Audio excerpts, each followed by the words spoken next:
पिछले 10 दिनों से पूरी दुनिया की फिक्र अफगानिस्तान की राजधानी काबुल पर टिकी, जहां से लगातार विदेशी और अफगानी नागरिक अफगानिस्तान छोड़ रहे हैं। भीषण अफरा तफरी है। लेकिन इस बीच आज तालिबान ने अमेरिका और बाकी नेटो देशों को बड़ा मैसेज दिया। तालिबान ने कहा है कि 31 अगस्त को काबुल के हामिद करज़ई इंटरनेशनल एयरपोर्ट की पूरी सुरक्षा तालिबान अपने हाथ में ले लेगा।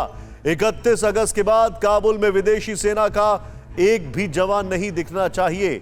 अगर वो दिखेंगे तो उन्हें भगा दिया जाएगा। मतलब तालिबान और नेटो फोर्स की जंग अब फाइनल स्टेज में पहुंच चुकी है और आगे हम इसका पूरा विश्लेषण करेंगे। पहले आपको यह भी बता दें कि भारत को उम्मीद है कि अफगानिस्तान में समावेशी सरकार बनेगी और तालिबान ने भरोसा जताया है कि वो भारत के लिए खतरा नहीं बनेगा। लेकिन अगर तालिबानी भारत के लिए खतरा बनेंगे तो उनसे निपटने के लिए हमारी सेना कमर कस चुकी है। सीडीएस बिपिन रावत ने कहा कि अगर तालिबानियों ने भारत के खिलाफ हरकत की तो उनसे भी आतंकियों की तरह ही निपटा जाएगा। Yes, the timelines have certainly surprised us because we were anticipating this thing happening maybe a couple of months down the line, but it is pretty much the same. It is the same Taliban that was there 20 years ago. All that has happened is that the partners have now changed.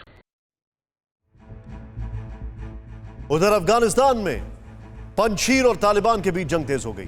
खबर है कि northern alliance के लड़ाकों से तालिबान के साथ पाकिस्तान भी घबराया हुआ है। पाकिस्तान के प्रधानमंत्री इमरान खान ने अपने विदेश मंत्री शाह महमूद कुरैशी को अफगानिस्तान के पड़ोसी देशों को साधने की जिम्मेदारी दी। लेकिन नॉर्दर्न अलायंस के नेता अहमद मसूद ने कहा है कि पंजशीर किसी भी परिस्थिति में आत्मसमर्पण तो नहीं करेगा। अहमद मसूद ने यह भी बताया है कि उनकी तालिबान से बातचीत चल रही है। वही तालिबान से जुड़े सूत्रों का दावा है कि आज सुबह से बगलान और अंद्राब में लड़ाई रुकी हुई है और उसके लड़ाके पंजशीर घाटी में पहुंच गए हैं। इस बीच तालिबान के पड़ोसी मुल्क ताजिकिस्तान ने कहा है कि उसे अफगानिस्तान में तालिबानी हुकूमत मंजूर नहीं है, इसीलिए उसने पाकिस्तान की मध्यस्थता को ठुकरा दिया है। अब बात काबुल की करते हैं, जहां तालिबान का अत्याचार जो है वो बढ़ता जा रहा है। इस वीडियो में देखिए एक ऑस्ट्रेलियाई नागरिक खून से सना दिख रहा है, जिसके कारण हमने इस वीडियो को ब्लर कर दिया है। ये वीडियो काबुल एयरपोर्ट के पास का है, जिसमें ये व्यक्ति बता रहा है कि तालिबानी उसे एयरपोर्ट घुसने नहीं दे रहे हैं, जबकि ये बता रहा है कि ये ऑस्ट्रेलियाई नागरिक है। यहां तक कि वीडियो बनाए जाने के वक्त भी तालिबानी इसे मारने के लिए आगे बढ़े। दरअसल काबुल एयरपोर्ट पर तालिबान का वर्चस्व बढ़ता जा रहा है। वहां अफगानियों की एंट्री पर बैन है। तालिबान ने विदेशियों की एंट्री पर भी बैन लगा दिया है। 31 अगस्त पर काबुल एयरपोर्ट पर संपूर्ण कब्जे का ऐलान कर दिया है, जिसके बाद ये सवाल उठने लगे हैं कि आखिर क्यों अमेरिका और ब्रिटेन जैसे ताकतवर मुल्क तालिबान के सामने घुटने टेक रहे हैं। काबुल एयरपोर्ट पर दुनिया की सबसे ताकतवर कही जाने वाली अमेरिकी सेना का कंट्रोल है, लेकिन हालात दिन ब दिन बद से बदतर होते जा रहे हैं। काउंटडाउन शुरू है। महज 6 दिनों में अमेरिका को अफगानिस्तान से अपने सैनिक और शरणार्थियों को वहां से निकालना है। तालिबान ने अफगानिस्तान से अमेरिका के फाइनल पैकअप के लिए 31 अगस्त की रेड लाइन खींच दी है। लेकिन काबुल एयरपोर्ट के अराजक हालात अमेरिका, ब्रिटेन और नाटो देशों के लिए बड़ी चुनौती हैं। काबुल एयरपोर्ट पर अभी भी 50,000 से ज्यादा लोगों की भीड़ है जो अफगानिस्तान छोड़कर जाना चाहते हैं। वहां भूखे प्यासे लोगों की मौत हो रही है और विदेशी सैनिक उनकी जान बचा रहे हैं। लेकिन तालिबानी फायरिंग कर अफगानियों को एयरपोर्ट से लौटा रहे हैं। सैटेलाइट इमेज में भी दिख रहा है कि काबुल एयरपोर्ट के आसपास ट्रैफिक जाम है। पूरे शहर में अफरा तफरी मची है। इस बीच मंगलवार को तालिबानियों ने अफगानियों के काबुल एयरपोर्ट जाने पर पूर्ण पाबंदी लगा दी। इसके बाद अमेरिकी नागरिकों के भी एयरपोर्ट जाने पर रोक लगा दी, जिसके बाद अफगानिस्तान संकट को लेकर पूरी दुनिया की फिक्र बढ़ गई। सवाल उठने लगे कि अफगानिस्तान में अराजकता के लिए जिम्मेदार कौन? क्या 31 अगस्त से पहले नाटो ने तालिबान के आगे घुटने टेक दिए? आखिर अफगानिस्तान के मुद्दे पर अमेरिका और ब्रिटेन की कितनी किरकिरी हो रही है?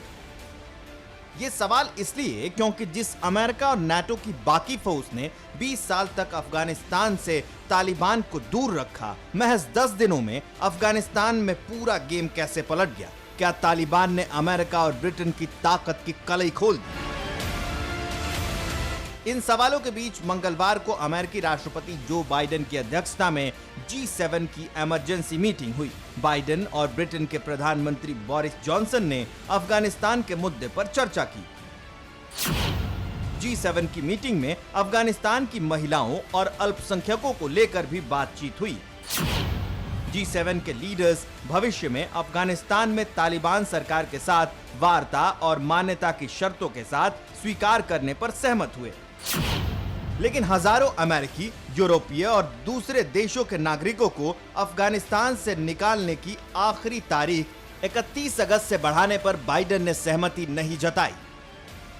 आपको बता दें कि इस वक्त काबुल एयरपोर्ट पर अमेरिका का रेस्क्यू ऑपरेशन युद्ध स्तर पर चल रहा है। अमेरिकी विमान मिसाइल अटैक के डर के बीच फ्लेयर्स छोड़ते हुए उड़ रहे हैं। 14 अगस्त से अब तक अमेरिकी सैनिकों ने काबुल एयरपोर्ट से 70,000 लोगों को निकाला है। लेकिन यहां यह भी जानना जरूरी है कि G7 की मीटिंग में बाइडेन ने अफगानिस्तान से रेस्क्यू की फाइनल डेट क्यों आगे नहीं बढ़ाई। दरअसल 22 अगस्त को अमेरिकी राष्ट्रपति जो बाइडेन ने कहा था कि उनके सैनिक 31 अगस्त के बाद भी काबुल में रह सकते हैं। अगले दिन तालिबान ने अफगानिस्तान से अमेरिका की वापसी के लिए 31 अगस्त को रेड लाइन कहा। इन सब के बीच अमेरिकी खुफिया एजेंसी CIA के चीफ विलियम बर्न्स सोमवार को एक सीक्रेट मिशन के तहत अचानक काबुल पहुंचे। वहां उन्होंने तालिबान के प्रमुख नेता मुल्ला अब्दुल गनी बरादर से मुलाकात की। इस मीटिंग का खुलासा अमेरिकी अखबार वॉशिंगटन पोस्ट ने किया। हालांकि अमेरिकी विदेश मंत्रालय या व्हाइट हाउस इस बारे में कुछ भी बोलने को तैयार नहीं है। लेकिन सवाल उठता है कि CIA चीफ विलियम बर्न्स ने मुल्ला बरादर से मुलाकात क्यों की। बताया जाता है कि CIA प्रमुख ने तालिबान से बातचीत के दौरान अमेरिकी सोल्जर्स को 31 अगस्त के बाद भी काबुल में रहने की बात कही। इसके अलावा अफगानिस्तान को इस मुश्किल घड़ी में उबारने का भरोसा भी दिलाया। लेकिन तालिबान ने दो टूक कह दिया कि 31 अगस्त के बाद वो अमेरिका के किसी सोल्जर्स को काबुल में बर्दाश्त नहीं करेंगे और अगर ऐसा हुआ तो फिर अमेरिका अंजाम भुगतने के लिए तैयार रहे। बताया यह भी जाता है कि G7 की मीटिंग के बाद ब्रिटिश प्रधानमंत्री बोरिस जॉनसन ने भी अफगानिस्तान से निकासी की डेडलाइन को आगे बढ़ाने को लेकर बातचीत की। इसके बदले तालिबान को फ्रिज अमाउंट जारी करने का भी लालच दिया, लेकिन तालिबान ने इनकी भी नहीं सुनी। यहां सवाल ये उठता है कि अमेरिका और ब्रिटेन जैसे ताकतवर देश तालिबान को साधने में क्यों जुटे हैं। दरअसल रिपोर्ट बताती है कि अमेरिका के सहयोगी और नाटो देश दबाव डाल रहे हैं कि अमेरिकी सैनिक 31 अगस्त के बाद कुछ दिन और काबुल में रहें ताकि वो अपने नागरिकों और मददगार अफगानियों को वापस ला सकें। इसलिए अमेरिका ने तालिबान प्रमुख मुल्ला बरादर से बातचीत के लिए CIA चीफ विलियम बर्न्स को अमेरिका भेजा। लेकिन तालिबान झुकने को तैयार नहीं हुआ, उल्टा परिणाम भुगतने की चेतावनी दे डाली।